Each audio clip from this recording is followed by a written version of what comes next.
দর্শক আপনাদের সবাইকে স্বাগত জানাচ্ছি চ্যানেল 24 এর নিয়মিত আয়োজন সুরক্ষায় প্রতিদিন। আজকে আপনাদের সঙ্গে আছে আমি আশিকিন প্রিন্স। দর্শক, আজকে আমরা কথা বলবো কোভিড-19 প্রতিরোধ, নিয়ন্ত্রণ ও সুরক্ষার কৌশল এই বিষয়টি নিয়ে, এবং এই বিষয়ে আলোচনা করতে যুক্তরাষ্ট্র থেকে স্কাইপের মাধ্যমে আমাদের সঙ্গে যোগ দিবেন ইউনিভার্সিটি অব ইলিনয় শিকাগোর মেডিসিন বিভাগের সহযোগী অধ্যাপক ডাক্তার মোহাম্মদ শামসে তাবরিজ। ডক্টর তাবরিজ, আপনাকে স্বাগত আমাদের আজকের এই অনুষ্ঠানে, যেখানে আমরা কথা বলবো কোভিড-19 প্রতিরোধ, নিয়ন্ত্রণ ও সুরক্ষার কৌশল নিয়ে। ডক্টর তাবরিজ, আপনারা তো একটি গাইডলাইনে তৈরির পিছনে কাজ করেছেন, যেটি বাংলাদেশের হেলথ ডিরেক্টর সেটি একসেপ্ট করেছে। তো আপনি আসলে বলবেন যে আসলে ইনফেকশাস ডিজিজ কন্ট্রোলের যে গাইডলাইন করেছে, গাইডলাইনে আসলে আপনাদের কি রয়েছে? ধন্যবাদ। এটা আসলে একটি কম্প্রিহেনসিভ একটা যে বই আমরা করেছি, ডক্টর শাকিল ফরিদ আর ডক্টর তাসবির, ডক্টর জাহেদ একরাম, আমি তার একটা অংশ আমি এখানে পার্টিসিপেট করেছিলাম। ইনফেকশন প্রিভেনশন অ্যান্ড কন্ট্রোলের যে চ্যাপ্টারটা, সেটা একটা আউটলাইন, একটা কম্প্রিহেনসিভ কিছু গাইডলাইন না, এটা একটা আউটলাইন যেটা নাকি বাংলাদেশের কোভিড-19 যে ন্যাশনাল গাইডলাইন বের হয়েছে সেখানে এটা থেকে কিছু অ্যাডাপ্ট করা হয়েছে। তো সেখানে যেটা আমরা করেছি যে ইনফেকশন যে ছড়ায়, ইনফেকশন কিভাবে ছড়ায় সেটার একটা আউটলাইন আমরা দিয়েছি। সেখানে কোথায় কোথায় কিভাবে ইনফেকশনটাকে প্রিভেন্ট করা যায় সেগুলো নিয়ে কথা বলেছি। তারপরে কোভিড-19 মোড অফ ট্রান্সমিশন নিয়ে কথা বলেছি, এবং এখানে যে হেলথ কেয়ার ওয়ার্কার তাদের পিপিই বা অন্যান্য বিষয় যেগুলো প্রয়োজন প্রিভেনশন এবং কন্ট্রোল করার জন্য, সেগুলো কিছু আউটলাইন আছে। এছাড়াও আরও বিভিন্ন চ্যাপ্টারে বিভিন্ন বিষয়ে কি কি কৌশল নেওয়া যেতে পারে সেগুলোর ব্যাপারেও আউটলাইন আছে। এটা বইটা এখন আরও থার্ড এডিশন যেটা বেরিয়েছে, সেখানে আরও বিশদভাবে বিভিন্ন স্পেশাল টেকনোলজি অনেক উপাত্ত আছে সেখানে। সেখানে আপনার মুড অফ ট্রান্সমিশন, অর্থাৎ কোভিড-19 মুড অফ ট্রান্সমিশন নিয়ে কথা বলেছেন। তো মুড অফ ট্রান্সমিশনটা কিভাবে হচ্ছে কোভিড-19? এটা হচ্ছে কি, আপনার যে কোনো একটা ইনফেকশাস ডিজিজ, যে কোনো একটা সংক্রামক রোগ সেটার মোড অফ ট্রান্সমিশনকে আমরা তিনটা ভাগে ভাগ করি। একটা হচ্ছে আপনার কন্ট্যাক্ট, যেটা নাকি সংস্পর্শে আসলে যেটা কারো ইনফেকশনটা হতে পারে। আরেকটা হচ্ছে আপনার ড্রপলেট, এবং আরেকটা হচ্ছে এয়ারবোর্ন। তো কোভিড-19 বেলায় মূলত এটা যেহেতু একটা রেসপিরেটরি ইনফেকশন, তার মানে এটা মূলত ছড়ায় হচ্ছে ড্রপলেট। সেটা হচ্ছে যে যদি একটা অ্যাসিমটোমেটিক বা প্রিসিমটোমেটিক ইনফেক্টেড বা সিমটোমেটিক ইনফেক্টেড পেশেন্ট যখন কাশি বা হাঁচি বা কথা বলে, তার থেকে দেখা যায় 3 থেকে 6 ফিটের মধ্যে যে সিক্রেশনগুলো বেরোচ্ছে মুখ থেকে বা হাঁচি বা কাশির মাধ্যমে, এগুলোকে আমরা ড্রপলেট বলি। এবং 3 থেকে 6 ফিটের মধ্যে এটা যদি কেউ সংস্পর্শে আসে, সরাসরি শ্বাসটা নেয়, তার মধ্যে এটা সংক্রমিত হচ্ছে। এটা হচ্ছে ড্রপলেট। আরেকটা হচ্ছে আপনার এই কন্ট্যাক্টটা হতে পারে ডিরেক্ট এবং ইনডিরেক্ট। এই ডিরেক্ট কন্ট্যাক্ট হচ্ছে, ধরেন আপনি একটা রোগীর সিক্রেশনকে সরাসরি ধরলেন, তারপরে নিজের চোখ, মুখ, নাক এগুলি ধরলেন, এটার মাধ্যমে এটা আমি সংক্রমিত হলাম। এটা হচ্ছে ডিরেক্ট কন্ট্যাক্ট। আর ইনডিরেক্ট কন্ট্যাক্ট হচ্ছে আপনার যদি পেশেন্টের এই সিক্রেশন বা ড্রপলেটগুলো বিভিন্ন সার্ফেসকে কন্টামিনেট করে, ভাইরাসটা যতক্ষণ ভায়াবল থাকবে ওই সময়ের মধ্যে অন্য কেউ এসে যদি সেটাকে ধরলো, হাত দিয়ে ধরার পরে নিজের চোখ, মুখ, নাক এগুলি ধরলো, তখন তাকে মধ্যে সংক্রমিত হতে পারে। এই ব্যাপারে আমি একটা ইম্পর্টেন্ট একটা জিনিস বলতে চাই, যে এটা খুব ইম্পর্টেন্ট, যে অনেকের মধ্যে আতঙ্ক যে একটা রোগীর কাছাকাছি আসলে বা ধারে কাছে দিয়ে গেলেই আমার ইনফেকশনটা হয়ে যাচ্ছে, এই আতঙ্কটা থাকা চলবে না। আমি যেটা বলেছি সেটা ইম্পর্টেন্ট। আমার যদি হাতটা সংক্রমিত হয় কোনো একটা সারফেস ধরার পরে, এই হাতটাকে যদি আমি স্যানিটাইজ করে ফেলি বা ওয়াশ করে ফেলি, এবং তা না করে যদি আমার চোখ, মুখ এবং নাক না ধরি, তাহলে কিন্তু আমি সংক্রমিত হচ্ছি না। সুতরাং এটা একটা ইম্পর্টেন্ট। থার্ড যে মোড অফ ট্রান্সমিশন আমরা অনেক সময় বলি, সেটা হচ্ছে এয়ারোসোল বা এয়ারবোর্ন। এটা হচ্ছে যে যদি কিছু কিছু প্রসিডিউরের ক্ষেত্রে, হ্যাঁ, যেটা নাকি আপনার হেলথ কেয়ার ফেসিলিটিসে হয় ইউজুয়ালি, সেই সমস্ত ক্ষেত্রে এই ভাইরাসটা একটু দূরে যেতে পারে এবং অনেকক্ষণ সময় পর্যন্ত বাতাসে থাকতে পারে, এবং সাইজটা অনেক সময় তখন ছোট হয়। সেটাকে বলে আমরা এয়ারোসোল বা এয়ারবর্ন কোভিড-19 ক্ষেত্রে। এই একটা দুইটা আমি উদাহরণ দিতে চাই সবার বোঝার জন্য। এই এয়ারোসোল জেনারেটিং প্রসিডিউর বলতে আমরা কি বুঝি? এগুলো হচ্ছে যখন একটা পেশেন্টের মনে করেন আইসিইউতে যাচ্ছে, ইনটিউবেট করা হচ্ছে, ভেন্টিলেটরে দেওয়া হচ্ছে, যে আর্টিফিশিয়াল ব্রিদিং মেশিন, এই আরও কিছু প্রসিডিউর আছে যেটা নাকি গলার মধ্য দিয়ে বা শ্বাসনালীর মধ্যে দিয়ে প্রসিডিউর করা হয়, ব্রঙ্কোস্কোপি, এগুলোকে আমরা বলি এয়ারোসোল জেনারেটিং প্রসিডিউর। আরও উদাহরণ আছে। তো এইগুলোর সময় দেখা যায় ভাইরাসটা কিন্তু ওই আরো বেশি দূরে যেতে পারে, 3 থেকে 6 ফিটের বেশি, এবং বাতাসে আরো বেশি সময় ভাসতে পারে, যেহেতু অনেক ভাইরাস জেনারেট হচ্ছে এখানে। তো সেই ক্ষেত্রে আমরা বলি এয়ারবোর্ন ট্রান্সমিশন হতে পারে। তো এটা হচ্ছে একটা general mode of transmission of COVID-19. আরেকটা চ্যাপ্টার রয়েছে আপনাদের, যেটা supporting guideline COVID-19 on the front line. আমরা দেখতে পাচ্ছি যে আমাদের দেশে যারা ফ্রন্ট লাইনে কাজ করছেন, বিশেষ করে চিকিৎসক, নার্স তারা রয়েছেন, তারা এই দেশে বেশি আক্রান্ত হচ্ছেন। এর কারণটা কি আসলে? এটার কারণটা বলতে গেলে আপনার এই concept of infection prevention and control, সেটাকে আগে বুঝতে হবে। একটা জিনিস হচ্ছে কি, যেটা আপনার বাংলাদেশের ব্যাপারে যেটা হলো ইনফেকশন প্রিভেনশন এন্ড কন্ট্রোলের যে কনসেপ্ট, এটা তো আসলে নতুন কিছু না। কোভিড-19 জন্য যে নতুন কিছু এসেছে সেটা না। প্রত্যেকটা হাসপাতাল, হেলথ কেয়ার ফেসিলিটিতে এটা একটা থাকতে হয়, এটা সারা বছরই প্র্যাকটিস করতে হয়। তো এটার জন্য কিছু বেসিক রিকোয়ারমেন্ট আছে। তো এই একটা ইনফেকশন কিন্তু ছড়ায় 3টা এলিমেন্টের মধ্যে ইন্টারাকশনের জন্য। সেটা হচ্ছে একটা পেশেন্ট, তারপরে হচ্ছে একটা হেলথ কেয়ার ফেসিলিটি, আর হচ্ছে হেলথ কেয়ার ওয়ার্কার, যারা নাকি ডাক্তার, নার্স বা অন্যান্য যারা কাজ করছে, ওয়ার্ড বয়, ক্লিনার, তারপরে যারা খাবার সার্ভ করছে, সবাই যারা পেশেন্টের কন্ট্যাক্টে আসছে, হ্যাঁ, তাদের সবার মধ্যে একটা ইন্টারাকশন হলেই ইনফেকশনটা হয়। এবং প্রতিটা ক্ষেত্রে, পেশেন্টের ক্ষেত্রে কিছু রিস্ক ফ্যাক্টর আছে, হেলথ কেয়ার ফেসিলিটিতে কিছু রিস্ক ফ্যাক্টর আছে, এবং হেলথ কেয়ার ওয়ার্কার যারা কাজ করছে তাদের ক্ষেত্রে কিছু রিস্ক ফ্যাক্টর আছে। এইগুলো সবগুলোর মধ্যে যদি ডেফিসিয়েন্সি থাকে, সেখানে ইনফেকশনটা হবে। পিপিইটা যেটা নাকি পার্সোনাল প্রোটেক্টিভ ইকুইপমেন্ট, যেটা নাকি সবাই কথা বলছে এখন, এটা হচ্ছে আসলে একটা সর্বশেষ স্তর যেটাকে ইনফেকশন প্রিভেনশন করার জন্য। আমি একটা করে উদাহরণ দিতে চাই এই বিভিন্ন ক্ষেত্রে। আমি এটা নিয়ে আরেকদিন কথা বলেছি, তবু আজকে সংক্ষেপে একটু বলতে চাই কোথায় কোথায় এরকম ডেফিসিয়েন্সির জন্য ইনফেকশনটা ছড়াচ্ছে বলে মনে হচ্ছে। একটা হচ্ছে যে একটা পেশেন্ট যখন আসছে, সে কিন্তু অনেক সময় বলছে না তার সিমটমগুলো, অথবা তার কোনো সিমটমই নাই, তো অন্য কোনো কিছু নিয়ে আসছে, এটা একটা কারণ। আরেকটা কারণ হচ্ছে যে পেশেন্টের যে আপনার কিছু এটিকেট প্র্যাকটিস করার কথা, হ্যান্ড হাইজিন, তারপরে কফ এটিকেট, এই প্র্যাকটিসটাও ওরকম ভালোভাবে নেই বাংলাদেশে, সেটা একটা কারণ। আরেকটা হচ্ছে যে হেলথ কেয়ার ফেসিলিটি, যেখানে নাকি আপনার ইনফেকশন প্রিভেনশন কন্ট্রোলের যে প্রোটোকলগুলো থাকার কথা, ক্লিনিং, ডিসইনফেকশন, তারপরে আইসোলেশন ওয়ার্ড, ট্রায়াড সিস্টেম, তারপরে আপনার ডাক্তারদের যে ট্রেনিং, এইগুলোর মতো ডেফিসিয়েন্সি আছে। ফাইনালি যখন হেলথ কেয়ার ওয়ার্কার একটা পেশেন্ট দেখছে, তাদের মধ্যে যে আপনার বেসিক স্ট্যান্ডার্ড প্রিকশন যেগুলোকে আমরা বলি, যেটা নাকি সব পেশেন্টকে দেখতে ব্যবহার করতে হয়, হ্যান্ড ওয়াশিং এবং কন্ট্যাক্ট, এগুলোকে মেনটেন করা, সেই ব্যাপারেও কিছু ঘাটতি আছে। এবং পিপিই যেগুলো দেওয়ার কথা, সেগুলো মান ঠিক আছে কিনা সেটা। পিপিই পরার ক্ষেত্রে, যেটাকে আমরা ডোজ বলি পরা, এবং খোলার ক্ষেত্রে যেটাকে ডোফিং বলি, সেক্ষেত্রেও দেখা যাচ্ছে যে অনেক সমস্যা থাকতে পারে। একটা ব্যাপার হচ্ছে বাংলাদেশে হেলথ কেয়ার ওয়ার্কারদের এত বেশি হচ্ছে কেন, এই ব্যাপারটা হচ্ছে অনেক অনেক ফ্যাক্টর এখানে কাজ করতে। এটার জন্য আমাদের নির্দিষ্ট স্পেসিফিক ডেটা দরকার। এই যে ইনফেকশন হচ্ছে, তাদের কোথায় হচ্ছে, হাসপাতালে হচ্ছে নাকি হাসপাতালের বাইরে কমিউনিটিতে হচ্ছে, যেহেতু কমিউনিটিতে এখন ওয়াইড স্প্রেড ট্রান্সমিশন। দ্বিতীয়ত, যদি হাসপাতালের বাইরে হয়, তাহলে কোথায় হচ্ছে, এটা কি ডাক্তার চেম্বার বা প্রাইভেট ক্লিনিক, সেখানে হচ্ছে। আর যদি হাসপাতালে হয়ে থাকে, তাহলে কি কোভিড ইউনিট নাকি কোভিড নন কোভিড ইউনিটে হচ্ছে ইনফেকশনগুলো। এগুলো যদি আমরা এই উপাত্তগুলো থাকে, তাহলে কিন্তু আমরা আরো স্পেসিফিক বলতে পারবো কেন ইনফেকশনগুলো বেশি হচ্ছে। তো এই যে ইনফেকশন হচ্ছে, ডাক্তাররা, হেলথ ওয়ার্কাররা, এইটা কমানোর জন্য বাংলাদেশের সামনে কি চ্যালেঞ্জ আছে বলে আপনি মনে করেন? তো এটা চ্যালেঞ্জগুলো অনেকগুলো আসলে। তো আমরা প্রথমে বলতে চাই যে পেশেন্ট এডুকেশন, পেশেন্টদের যে একটা পার্টিসিপেশন, সেটার ব্যাপারে অনেক ঘাটতি রয়ে গেছে। পেশেন্টরা এখন আপনার মনে করেন তারা কোভিড বা নন কোভিড যে কোনো কারণেই হোক, একটা ডাক্তার বা হেলথ কেয়ার ফেসিলিটিতে যা যাচ্ছে, তাদেরকে আসলে এই জিনিসটা বোঝানো দরকার যে তারা সিমটমটা বলবে।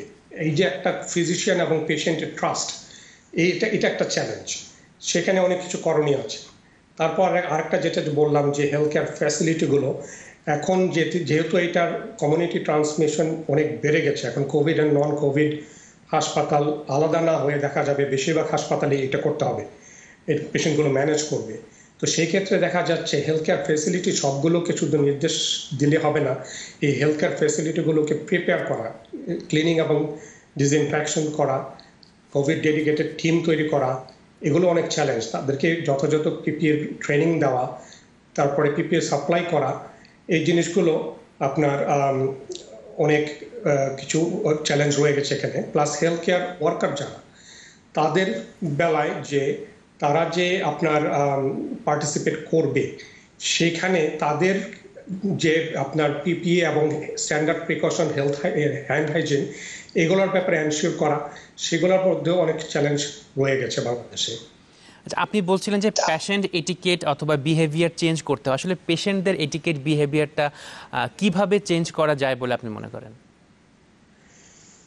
এখানে বাংলাদেশে আমার মনে হয় কিছু কিছু হচ্ছে। সেটা হচ্ছে যে এই কোভিড মহামারীর সময় যেটা আমরা, প্যান্ডেমিকের সময় যেটা আমরা করছি, সেটা হচ্ছে যে আপনার এই প্রয়োজন না হলে, জরুরি না হলে রোগীদেরকে হাসপাতাল বা হেলথ কেয়ার ফেসিলিটি বা ডাক্তারের চেম্বার এগুলোতে এখন না যাওয়াটাই ভালো। এটা 1 নম্বর। 2 নম্বর হচ্ছে আপনার এই প্রত্যেকটা পেশেন্টকে, যেটা নাকি এখন হেলথ আসলে WHO বলেছে গতকালকে, প্রত্যেকটা শুধু পেশেন্ট না, প্রত্যেকটা মানুষকে এখন কিন্তু একটা মাস্ক পরতে হবে। এবং পেশেন্ট হলে বা সাসপেক্টেড হলে তাদেরকে কিন্তু এখন সার্জিক্যাল মাস্ক পরার জন্য আসলে এনকারেজ করা হচ্ছে। সেখানে আপনার মিডিয়াদের আপনাদেরও একটা ভূমিকা থাকতে পারে। সেটা হচ্ছে যে এই যে আমরা অন্য সময় রোগী দেখি একটা কনভেনশনাল ওয়েতে, আর একটা প্যান্ডেমিকের সময় যখন রোগী দেখবো, তাদের মধ্যে ডিফারেন্স আছে। এই রোগীদের বা পেশেন্টদের এক্সপেকটেশনটা এখন কমাতে হবে। কারণ হচ্ছে একটা প্যান্ডেমিকের সময় হেলথ কেয়ার ওয়ার্কারদেরকে যদি প্রোটেক্ট না করা যায়, তারা কিন্তু একটা বিরাট চ্যালেঞ্জের মুখে। এবং বাংলাদেশে বিশেষ করে রিসোর্স লিমিটেড একটা জায়গার মতো কাজ করতে গিয়ে তারা যে রিস্ক এবং ঝুঁকি নিচ্ছে, এটাকে অ্যাপ্রিসিয়েট করতে হবে এবং পেশেন্টদেরকে বোঝাতে হবে যে অন্য সময় একটা রোগী দেখতে আসলে যেমন ফুল ফিজিক্যাল এক্সাম বা আরও সময় দেওয়া বা কাছের থেকে কথা বলা, এগুলো কিন্তু প্যান্ডেমিকের সময় করা যায় না। সুতরাং এই জিনিসটা সবাইকে একটু এডুকেট করা খুব ইম্পর্টেন্ট। এটা হচ্ছে পেশেন্টের ক্ষেত্রে। তারপরে আপনার, আমি তো বললাম যে হেলথ কেয়ার ফেসিলিটির অনেক কিছু করার দায়িত্ব আছে এখানে। একটা জিনিস বলা দরকার এখানে যে আপনার যে হেলথ কেয়ার ফেসিলিটি, সে সরকারি হোক বা বেসরকারি হোক, প্রাইভেট হোক, এই হেলথ কেয়ার ফেসিলিটিগুলোর কিন্তু দায়িত্ব আপনার সেফ একটা এনভায়রনমেন্ট তৈরি করা, ডাক্তার বা নার্স বা অন্যান্য যারা হেলথ কেয়ার আছে তাদেরই কিন্তু দায়িত্ব যথাযথ পিপিই সাপ্লাই করা, হ্যান্ড ওয়াশিংয়ের ব্যবস্থা করা, স্যানিটাইজ করা এবং মাস্ক দেওয়া। এই মুহূর্তে কোভিড হোক, নন কোভিড হোক, এটা সাধারণ রোগ হোক, যাই কিছু হোক, এই মুহূর্তে কিন্তু প্রত্যেকটা health care worker in Bangladesh or everywhere in the world, সবাইকে কিন্তু এখন এইটা থাকতেই হবে, যেটা হচ্ছে হ্যান্ড হাইজিন, স্যানিটাইজ করা অথবা হ্যান্ড ওয়াশ, আর তার সাথে সার্জিক্যাল মাস্ক। ইভেন নন কোভিড ইউনিটে প্রত্যেকটা হেলথ কেয়ার ওয়ার্কার দিতে হবে এবং পেশেন্টদেরকেও একটা মাস্ক দিতে হবে। এটা হচ্ছে হেলথ কেয়ার ফেসিলিটির দায়িত্ব আমি মনে করি। ডক্টর তাবরিজ, আমাদের সঙ্গেই থাকুন। আমরা ফিরে এসে আবার আপনার সাথে কথা বলবো। দর্শক, সময় হলো একটি বিরতির পরে আমরা আবার এসে কথা বলবো। আমরা আজকে কথা বলছিলাম কোভিড-19 এবং প্রতিরোধ, নিয়ন্ত্রণ, সুরক্ষার কৌশল নিয়ে।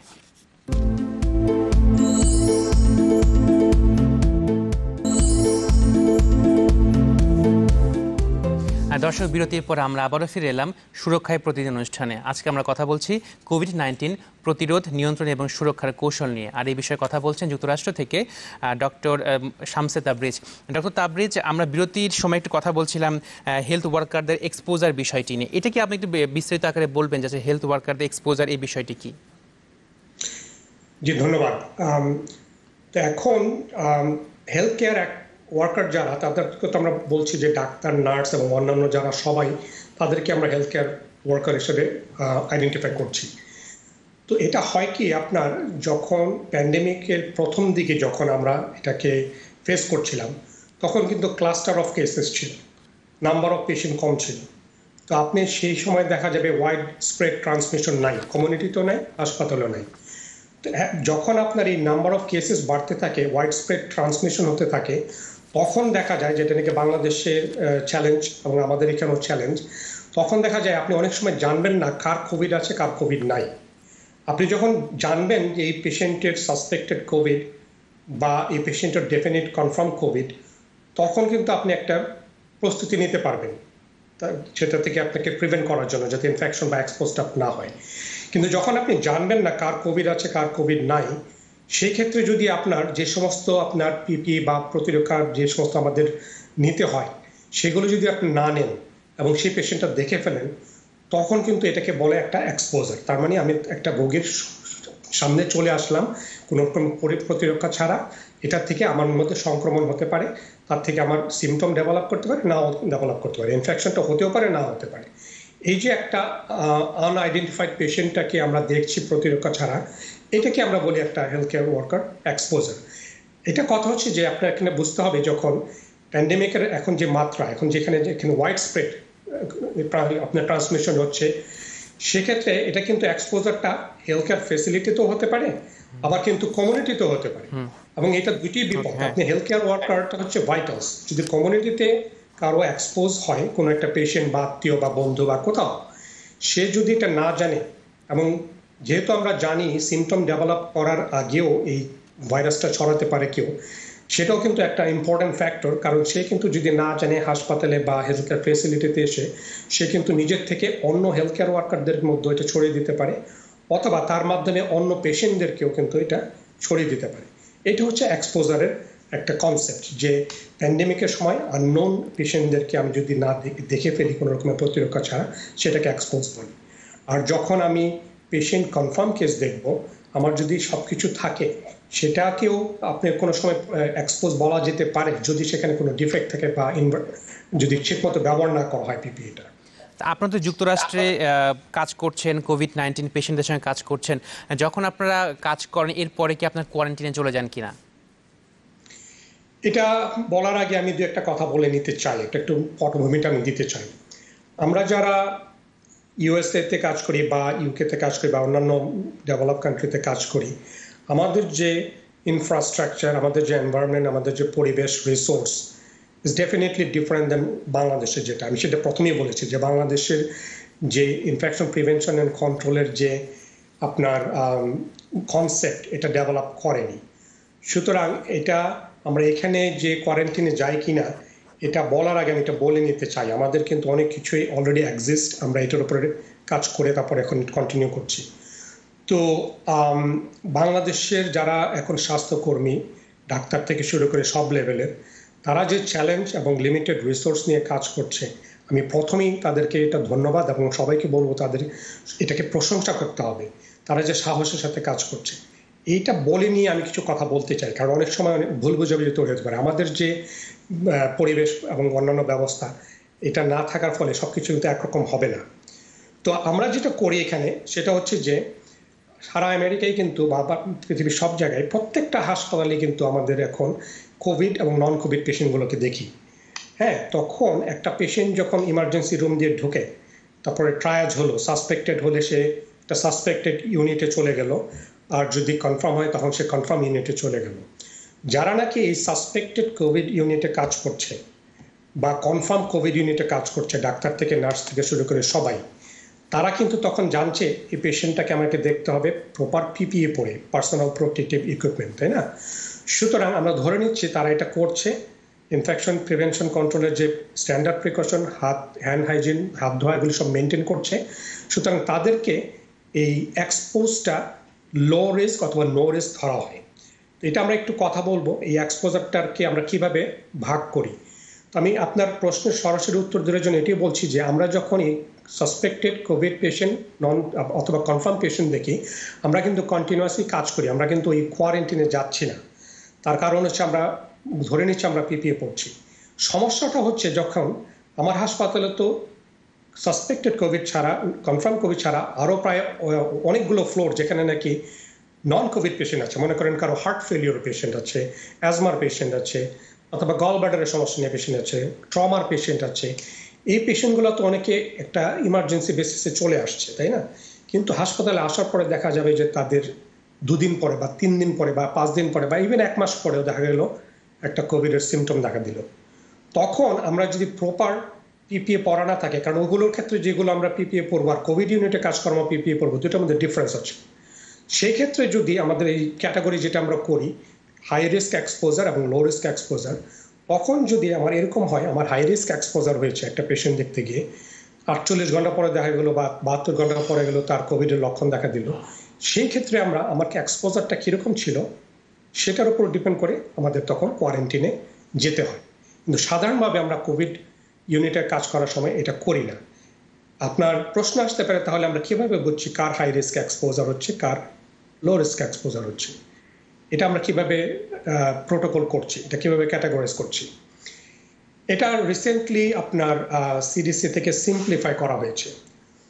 আপনার ব্যাপারটা হচ্ছে কি, এটা হচ্ছে রিস্ক বেনিফিট অনেক কিছু দেখতে হয়।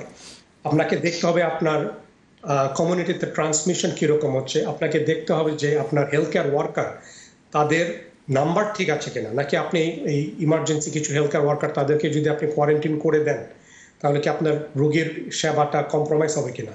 এই সব কিছু বিবেচনা করে টাইম টু টাইম সিডিসি থেকে এগুলো আপডেট করা হয়েছে। আপনাকে আমি একটা উদাহরণ দিই। আমি যখন প্রথম মার্চের 12 তারিখে আমার হাসপাতালে প্রথম কোভিড পেশেন্টটা আমি ডায়াগনোজ করি, সাসপেক্ট করি। এই পেশেন্টটা যখন আমি দেখতে যাই তখন তার জ্বর ছিল এবং অন্যান্য সিমটম ছিল। আমার একটা সার্জিক্যাল মাস্ক ছিল, আমার যেগুলো আর কি স্ট্যান্ডার্ড প্রিকশন আমরা করি, আমরা গ্লাভস পরি পেশেন্ট এক্সামিন করার সময়। আমি তখন এই পেশেন্টের মুখে একটা মাস্ক দিয়ে দিয়েছিলাম পরীক্ষা করার আগে। যখন আমি এই পেশেন্টটাকে টেস্ট করলাম, পরবর্তীতে কনফার্ম হলো, তখন আমার risk of exposure at that time was low to medium. আমি কিন্তু কাজ কন্টিনিউ করেছি এটা করার পরেও, কোয়ারেন্টাইনে যাইনি, যেহেতু আমার লো টু মিড রিস্ক ছিল। তখন আমার কাজ ছিল হ্যান্ড ওয়াশিং, যে পেশেন্টের মুখে কাজ ছিল। এই উদাহরণের উপর ভিত্তি করে আমি বলতে চাই কিভাবে আমরা হাই রিস্ক এবং লো রিস্ক ক্লাসিফাই করি। এখন যেহেতু একটা মোড অফ ট্রান্সমিশন মূলত রেসপিরেটরি ড্রপলেট বলি আমরা, এয়ারোসল জেনারেটিং প্রসিডিওর না হলে, তখন যদি একটা পেশেন্টের মুখে যদি মাস্ক না থাকে তার মানে তার নাক মুখ এগুলো ওপেন। হেলথ কেয়ার ওয়ার্কার তারও মুখে কোনো মাস্ক নেই, তার আই প্রোটেকশন নেই, এবং এই পেশেন্টটাকে সে খুব ক্লোজ কন্ট্যাক্টে মোর দেন 15 মিনিটস, যেটাকে প্রলং কন্ট্যাক্ট বলি। ক্লোজ কন্ট্যাক্ট বলতে বুঝি 6 ফিটের মধ্যে মোর দেন 15 মিনিটস, যখন এই কোনো রকমের হেলথ কেয়ার ওয়ার্কারও মাস্ক নেই, রোগীরও মাস্ক নেই, কোনো আই প্রোটেকশন নেই, এটাকে আমরা বলি হাই রিস্ক এক্সপোজার। যদি কেউ এরকমভাবে একটা পেশেন্ট দেখে ফেলে, পরবর্তীতে এটা শুরু হবে রোগীর সিমটম শুরু হওয়ার 48 ঘন্টা আগে থেকে। তার মানে আজকে আমি রোগীটা দেখলাম, 48 ঘন্টা পরে দেখা গেল রোগীর সিমটমটা হচ্ছে। এই যে আমি আজকে রোগীটা দেখলাম, এই আমার রিস্কটা তখন হাই রিস্ক এক্সপোজার হয়ে গেল। এটা হচ্ছে একটা। আরেকটা হচ্ছে অনেক পেশেন্ট অ্যারোসল জেনারেটিং প্রসিডিওর যেগুলো আমরা বললাম একটু আগে, সেগুলোর মধ্যে যদি আমি কোনো সব টিপিএ যেটা সেগুলো না থাকে, সেটাও একটা হাই রিস্ক এক্সপোজার। এই কয়েকটা ছাড়া সব বলতে বোঝাচ্ছে আমি আই প্রোটেকশন, তারপরে একটা রেসপিরেটর N95 মাস্ক, যেখানে নাকি অ্যারোসল জেনারেটিং প্রসিডিওর আমি বলছি নিবুলাইজার দেওয়া বা আইফ্লোনাজল ক্যানাল অক্সিজেন দেওয়া, সেক্ষেত্রে দেখা যাবে যে আবার এই এক্সপোজার যদি ফুল পিপিএ না থাকে হাই রিস্ক এক্সপোজার। এটা ছাড়া বাকি সবাই হচ্ছে লো রিস্ক। এইটা যদি না হয় তাহলে আমার কোয়ারেন্টাইনে যেতে হয় না। এটা হচ্ছে আমরা এইভাবে এটা ম্যানেজ করি। ডক্টর তাবরিজ, আমরা এই বিষয়টি নিয়ে আরও কথা বলবো, আমাদের সঙ্গে থাকুন। বিরতির পরে এসে আমরা আবার আপনার সাথে কথা বলবো। দর্শক, সময় হলো একটি বিরতির পরে আমরা ফিরে এসে আবারও কথা বলবো কোভিড-19 প্রতিরোধ, নিয়ন্ত্রণ এবং সুরক্ষার কৌশল নিয়ে।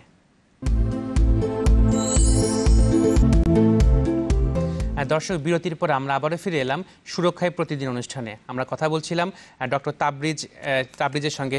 ডক্টর তাবরিজ, আপনারা বলছিলেন যে যুক্তরাষ্ট্রে যখন আপনারা কাজ করেন, কোভিড-19 পেশেন্ট হ্যান্ডেল করেন, সেখানে আপনারা কোনো কোয়ারেন্টিনে যাচ্ছেন না।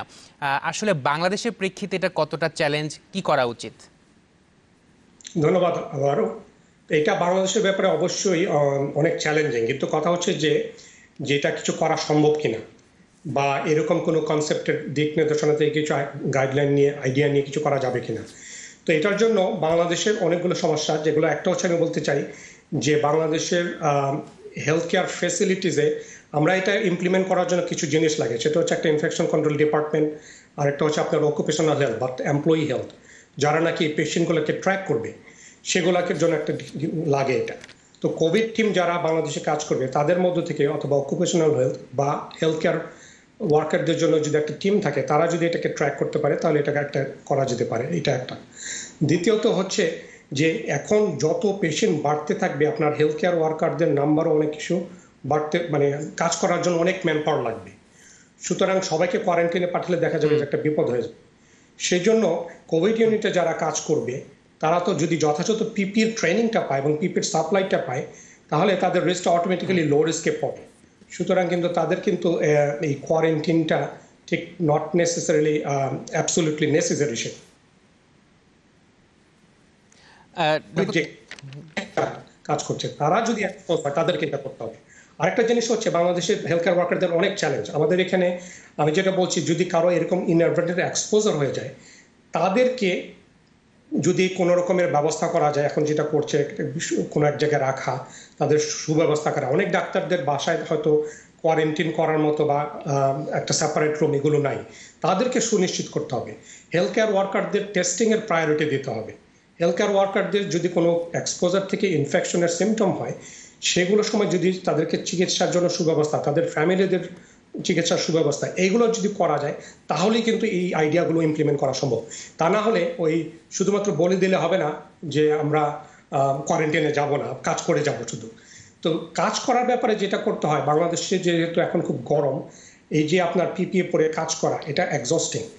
সেই ক্ষেত্রে যদি দেখতে হবে যে এই কতদিন পর্যন্ত আসলে এটা নিরাপদভাবে কাজ করা সম্ভব, সেইভাবেই কিন্তু কাজগুলো করতে হবে। কিন্তু এক্সপোজারের ক্ষেত্রে প্রায়োরিটি দিতে হবে যদি ইনঅ্যাডভার্টেন্ট এক্সপোজ হয়। আর যদি পিপিএ নিয়ে কাজ করে সেখানে কিন্তু এটা তেমন কোনো জরুরি না। ডক্টর তাবরিজ, আমাদের দেশে অনেকেই পিপি এবং গাউনটাকে এক করে ফেলছেন। আসলে পিপি এবং গাউনটা, পিপি কাদের পরা উচিত এবং গাউন অথবা ওভারকোট কাদের পরা উচিত? এটা একটা খুবই ইম্পর্টেন্ট একটা প্রশ্ন। এটা একটা জিনিস হচ্ছে কি, কোভিড-19 মোড অফ ট্রান্সমিশন আমরা যেটা বললাম মূলত হচ্ছে রেসপিরেটরি। সুতরাং সবচেয়ে বেশি ইম্পর্টেন্ট হচ্ছে চোখ, নাক, মুখ এবং হাত, এইটাকে সংরক্ষণ করা। এবং ডব্লিউএইচও এখন থেকে যেটা বলেছে সবাই পরবে হচ্ছে মাস্ক, ইভেন সাধারণ মানুষ এখন মাস্ক পরবে। তো হেলথ কেয়ার ওয়ার্কারদের জন্য কিন্তু পিপিই এটা কিন্তু সাধারণ মানুষের জন্য না। এবং ইনফেকশন কন্ট্রোলের প্রাইমারি একটা কনসেপ্টই হচ্ছে, আপনি একটা পেশেন্ট যখন দেখবেন, একটা রোগী যখন আপনি সাসপেক্ট করবেন, এটা দেখার পরে এই যে আমি যেই পিপিগুলো পড়লাম, এটা যেন আমি ওই ওয়ার্ড বা ওই পেশেন্ট এরিয়া থেকে বাইরে না নিয়ে আসি। সুতরাং আমি যে মাস্ক আর আই শিল্ড এটা আমি বাইরে এসে চেঞ্জ করব, কিন্তু বাকি গ্লাভসটা আমাকে ভিতরে রেখে আসতে হবে, গাউনটা আমাকে ভিতরে রাখতে হবে না। এখন তো কভারঅল করছে, সেটা ভিতরে রাখতে হবে। এখন এই কভারঅল আর গাউন এটার মধ্যে একটা বিরাট কনফিউশন এবং আপনার শঙ্কা কাজ করছে। আমার মতে যেহেতু এটা আপনার মেইনলি দেখতে হবে আমি একটা ওয়াটার রেজিস্ট্যান্ট কিছু একটা পরে পেশেন্টের সিক্রেশন থেকে নিজেকে সংরক্ষণ করতে পারছি কিনা, প্রতিরক্ষা করতে পারছি কিনা। তো সেই ক্ষেত্রে দেখা যাবে যে এই কভারঅল যেটা নাকি একদম হেড টু টো কভার করছে, এইটা খোলার সময় যে একটা জটিল একটা বিষয়, সেই সময় কিন্তু কন্টামিনেশন হওয়ার সম্ভাবনা অনেক বেশি থাকে। আরেকটা হচ্ছে যে এই কভারঅল পরে দেখা যাচ্ছে বাইরে চলে যাচ্ছে, সুতরাং ওই ভাইরাসটা এই পেশেন্ট এরিয়া থেকে বাইরে চলে আসছে। সুতরাং দুইটার মধ্যে যদি আপনি অ্যাডভান্টেজ ডিসঅ্যাডভান্টেজ যদি ধরেন, একটা যে গাউন যেটা নাকি একটা ক্লথ গাউন হতে পারে, যেটা নাকি মোর ইজি টু আপনার পরা এবং খোলা, সেটা কিন্তু প্রতিরক্ষাটাই ঠিকই দিচ্ছে, কিন্তু এটা আরো ইজি হচ্ছে। গরমে কাজ করা অনেকের এখন হিট স্ট্রোক হয়ে যাচ্ছে, সেগুলোর ক্ষেত্রে কিন্তু এটা অ্যাডভান্টেজ তো অনেক বেশি, কভারঅলে ডিসঅ্যাডভান্টেজ অনেক বেশি। ডক্টর তাবরিজ, প্রথম দিকে আমাদের দেশে বলা হলো যে মাস্ক পরার কোনো প্রয়োজনীয়তা নেই, এবং আমরা যদি বিশ্ব নেতাদের দেখি অনেকেই কিন্তু মাস্ক পরতে চাচ্ছেন না। আসলে কোভিড-19 সংক্রমণ রোধে মাস্ক কতটা গুরুত্বপূর্ণ ভূমিকা রাখতে পারে বলে আপনি মনে করেন? এটা একটা গুরুত্বপূর্ণ প্রশ্ন আপনার। এটা তো প্রথমেই যেটা বললাম যে এটা আপনার নাম্বার অফ কেসেস এবং নিউ ডাটার উপর ডিপেন্ড করে এই গাইডলাইনগুলো চেঞ্জ হয়েছে। আপনি যখন ক্লাস্টার অফ কেসেস থাকে তখন কিন্তু আপনি একরকম গাইডলাইন দিবেন, আবার যখন ওয়াইড স্প্রেড হয়ে যাচ্ছে তখন কিন্তু আপনি জানছেন না কে আছে কারা আছে কার নাই। এখন নিউ গাইডলাইন যেটা, সেটা হচ্ছে সাধারণ মানুষ থেকে শুরু করে সবার একটা মাস্ক পরতে হবে। কারণ অ্যাসিমটোমেটিক যাদের সিমটম নাই তারাও কিন্তু ইনফেকশনটা ছড়াচ্ছে, আপনার পাশের জন কিন্তু ইনফেকশনটা ছড়াতে পারে এবং 3 দিন 4 দিন পরে তার সিমটম হচ্ছে। এটা হচ্ছে সবার জন্য। আরেকটা আমার সাজেশন হচ্ছে হেলথ কেয়ার ওয়ার্কারদের জন্য সবার এখন সব ক্ষেত্রে মাস্ক পরতে হবে, এবং এটা সার্জিক্যাল মাস্ক। হেলথ কেয়ার ওয়ার্কাররা যখন কাজ করবে তখন ওই হোমমেড মাস্ক যেটা সেটা পরবে না, তারা পরবে সার্জিক্যাল মাস্ক মিনিমাম। আর যখন কোভিড ইউনিটে কাজ করবে বাংলাদেশের ক্ষেত্রে বিশেষ করে সার্জিক্যাল মাস্ক অথবা N95 যে কোনো একটা করলে হবে। সিডিসি বলছে N95 প্রেফার্ড, বাংলাদেশের ক্ষেত্রে হয়তো আমি বলতে পারি এটা হয়তো প্রেফার্ড হবে যদি এডুকেট সাপ্লাই থাকে, কারণ তারা কাজ করছে একটা ওয়ার্ডে অনেকগুলো পেশেন্ট, যেখানে ফ্যান চলে অনেক সময়, সেখানে আপনার ভাইরাসটা যেভাবে ছড়াবে আর উন্নত দেশে যেভাবে ভাইরাসটা কন্টেন করে পরিবেশটা এক না। সুতরাং N95 মাস্ক যদি থাকে এনাফ করতে পারে, কিন্তু N95 নাই, সার্জিক্যাল মাস্ক হলে আমার কোনো প্রোটেকশন হবে না, এটাও ভাবা চলবে না। ডক্টর তো তাবরিজ, সেটা আপনি বলছেন যে হেলথ ওয়ার্কাররা মাস্ক পরবেন, সার্জিক্যাল মাস্ক এবং N95। যারা সাধারণ মানুষ রয়েছে তারা কোন ধরনের মাস্কটা পরবে বলে আপনি সাজেস্ট করবেন? এটা আপনার ডব্লিউএইচও যেটা এখন সাজেস্ট করলো যে আপনার দেখা যাচ্ছে যে আমরা যে হোমমেড মাস্ক যেটা বলছি, যে 3টা লেয়ারের কাপড়ের যে মাস্ক এটা পরার জন্য বলা হচ্ছে, সেটা কিন্তু এটা কাজ হচ্ছে আপনার যদি ভাইরাসটা থাকে আপনি এটা অন্যকে দিবেন না, সেটা হচ্ছে হোমমেড মাস্কের কাজ।